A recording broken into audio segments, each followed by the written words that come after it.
Russian researchers in the late 1940s kept 5 people awake for 15 days using an experimental gas-based stimulant. They were kept in a sealed environment to carefully monitor their oxygen intake so the gas didn't kill them, since it was toxic in high concentrations. This was before closed-circuit cameras, so they had only microphones and 5-inch thick glass porthole-sized windows into the chamber to monitor them. The chamber was stocked with books, cots to sleep on, but no bedding, running water, and toilets, and enough dried food to last all 5 for over a month. The test subjects were political prisoners deemed enemies of the state during World War II. Everything was fine for the first 5 days. The subjects hardly complained, having been promised, falsely, that they would be freed if they submitted to the test and did not sleep for 30 days. Their conversations and activities were monitored, and it was noted that they continued to talk about increasingly traumatic incidents in their past, and the general tone of their conversations took on a darker aspect after the 4-day mark. After 5 days, they started to complain about the circumstances and events that led them to where they were, and started to demonstrate severe paranoia. They stopped talking to each other and began, alternatively, whispering to the microphones and one-way mirrored portholes. Oddly, they all seemed to think that they could win the trust of the experimenters by turning over their comrades, the other subjects in captivity with them. At first, the researchers suspected this was an effect of the gas itself. After 9 days, the first of them started screaming. He ran the length of the chamber repeatedly, yelling at the top of his lungs for 3 hours straight. He continued attempting to scream, but was only able to produce occasional squeaks. The researchers postulated that he had physically torn his vocal cords.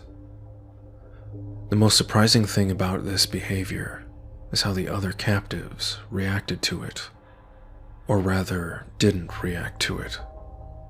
They continued whispering to the microphones until the second of the captives started to scream.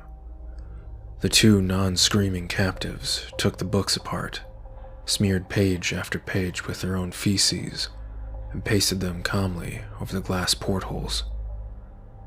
The screaming promptly stopped. So did the whispering to the microphones. After 3 more days passed, the researchers checked the microphones hourly to make sure they were working, since they thought it impossible that no sound could be coming with 5 people inside. The oxygen consumption in the chamber indicated that all 5 must still be alive. In fact, it was the amount of oxygen 5 people would consume at a very heavy level of strenuous exercise. On the morning of the 14th day, the researchers did something that they said they would not do to get a reaction from the captives. They used the intercom inside the chamber, hoping to provoke any response from the captives they were afraid were either dead or vegetables. They announced, "We are opening the chamber to test the microphones. Step away from the door and lie flat on the floor or you will be shot. Compliance will earn one of you your immediate freedom." To their surprise, they heard a single phrase in a calm voice respond, "We no longer want to be freed." Debate broke out among the researchers and the military forces funding the research. Unable to provoke any more responses using the intercom, it was finally decided to open the chamber at midnight on the 15th day. The chamber was flushed of the stimulant gas and filled with fresh air, and immediately voices from the microphones began to object. 3 different voices began begging, as if pleading for the life of loved ones to turn the gas back on. The chamber was opened, and soldiers sent in to retrieve the test subjects. They began to scream louder than ever, and so did the soldiers when they saw what was inside. 4 of the subjects were still alive, although no one could rightly call the state that any of them were in life. The food rations past day 5 had not been so much as touched. There were chunks of meat from the dead test subject's thighs and chest stuffed into the drain in the center of the chamber, blocking the drain and allowing 4 inches of water to accumulate on the floor. Precisely how much of the water on the floor was actually blood was never determined. All 4 surviving test subjects also had large portions of muscle and skin torn away from their bodies. The destruction of flesh and exposed bone on their fingertips indicated that the wounds were inflicted by hand, not with teeth, as the researchers initially thought. Closer examination of the positions and angles of the wounds indicated that most, if not all of them, were self-inflicted. The abdominal organs below the ribcage of all 4 test subjects had been removed, while the heart, lungs, and diaphragm remained in place. The skin and most of the muscles attached to the ribs had been ripped off, exposing the lungs through the rib cage. All the blood vessels and organs remained intact. They had just been taken out and laid on the floor, fanning out and around the eviscerated but still living bodies of the subjects. The digestive tract of all 4 could be seen to be working, digesting food. It quickly became apparent that what they were digesting was their own flesh that they had ripped off and eaten over the course of days. Most of the soldiers were Russian special operatives at the facility, but still, many refused to return to the chamber to remove the test subjects. They continued to scream to be left in the chamber, and alternatively begged and demanded that the gas be turned back on, lest they fall asleep. To everyone's surprise, the test subjects put up a fierce fight in the process of being removed from the chamber. One of the Russian soldiers died from having his throat ripped out. Another was gravely injured by having his testicles ripped off and an artery in his leg severed by one of the subject's teeth. Another 5 of the soldiers lost their lives, if you count the ones that committed suicide in the weeks following the incident. In the struggle, one of the 4 living subjects had his spleen ruptured, and he bled out almost immediately. The medical researchers attempted to sedate him, but this proved impossible. He was injected with more than 10 times the human dose of a morphine derivative, and still fought like a cornered animal, breaking the ribs and arm of one doctor. The subject was injured during his fight. His heart was seen to beat for a full 2 minutes after he had bled out, to the point where there was more air in his vascular system than blood. Even after it stopped, he continued to scream and flail for another 3 minutes, struggling to attack anyone in reach, and just repeating the word, more, over and over, weaker and weaker, until he finally fell silent. The surviving 3 test subjects were heavily restrained and moved to a medical facility, the 2 with intact vocal cords continuously begging for the gas, demanding to be kept awake. The most injured of the 3 was taken to the only surgical operating room that the facility had. In the process of preparing the subject to have his organs placed back within his body, it was found that he was effectively immune to the sedative they had given him to prepare him for the surgery.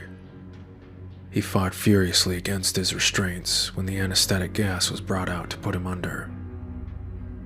He managed to tear most of the way through a 4-inch wide leather strap on one wrist, even though the weight of a 200-pound soldier was holding that wrist as well. It took only a little more anesthetic than normal to put him under, and the instant his eyes fluttered and closed, his heart stopped. In the autopsy of the test subject that died on the operating table, it was found that his blood had triple the normal level of oxygen. His muscles that were still attached to his skeleton were badly torn, and he had broken 9 bones in his struggle to not be subdued. Most of them were from the force of his own muscles that had exerted on them. The second survivor had been the first of the group of 5 to start screaming. His vocal cords destroyed. He was unable to beg or object to surgery, and he only reacted by shaking his head violently in disapproval when the anesthetic gas was brought near him. He shook his head yes when someone suggested, reluctantly, they try the surgery without anesthetic, and did not react for the entire 6-hour procedure of replacing his abdominal organs and attempting to recover them with what remained of his skin. The surgeon presiding stated repeatedly that it should be medically impossible for the patient to still be alive. One terrified nurse assisting the surgery stated that she had seen the patient's mouth curl into a smile several times whenever his eyes met hers. When the surgery ended, the subject looked at the surgeon and began to wheeze loudly, attempting to talk while struggling. Assuming this must be something of drastic importance, the surgeon had a pen and pad fetched so the patient could write his message. It was simple. Keep cutting. The other 2 test subjects were given the same surgery, both without anesthetics as well, although they had to be injected with a paralytic for the duration of the operation. The surgeon found it impossible to perform the operation while the patients laughed continuously. Once paralyzed, the subjects could only follow the attending researchers with their eyes. The paralytic cleared their system in an abnormally short period of time, and they were soon trying to escape their bonds. The moment they could speak, they were again asking for the stimulant gas. The researchers tried asking why they had injured themselves, why they had ripped out their own guts, and why they wanted to be given the gas again. Only one response was given. I must remain awake. All 3 subjects' restraints were reinforced, and they were placed back into the chamber, awaiting determination as to what should be done with them. The researchers, facing the wrath of their military benefactors for having failed the stated goals of their project, considered euthanizing the surviving subjects. The commanding officer, an ex-KGB, instead saw potential and wanted to see what would happen if they were put back on the gas. The researchers strongly objected, but were overruled.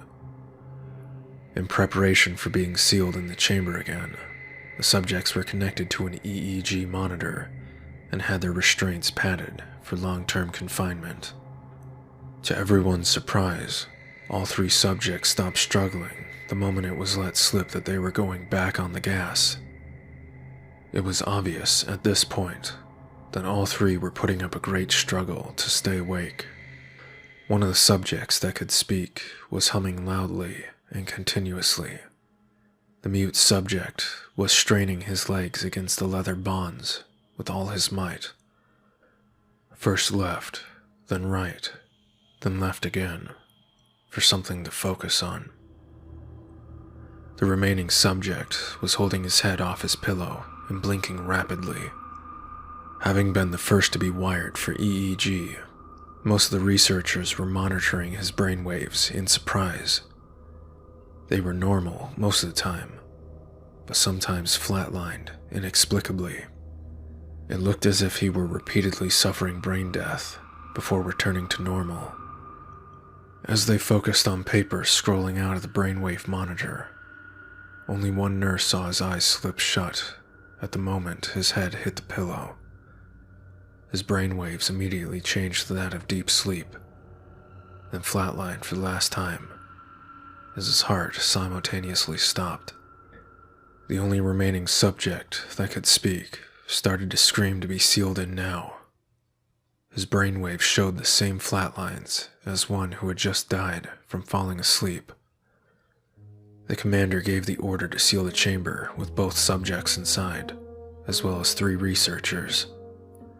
One of the named 3 immediately drew his gun and shot the commander point blank between the eyes, then turned the gun on the mute subject and blew his brains out as well. He pointed his gun at the remaining subject, still restrained to a bed, as the remaining members of the medical and research team fled the room. "I won't be locked in here with these things. Not with you," he screamed at the man strapped to the table. "What are you? I have to know." The subject smiled. "Have you forgotten so easily?" the subject asked. "We are you. We are the madness that lurks within you all, begging to be free at every moment in your deepest animal mind. We are what you hide from in your beds every night. We are what you sedate into silence and paralysis when you go to the nocturnal haven where we cannot tread." The researcher paused, then aimed at the subject's heart and fired. The EEG flatlined as the subject weakly choked out. "So nearly free."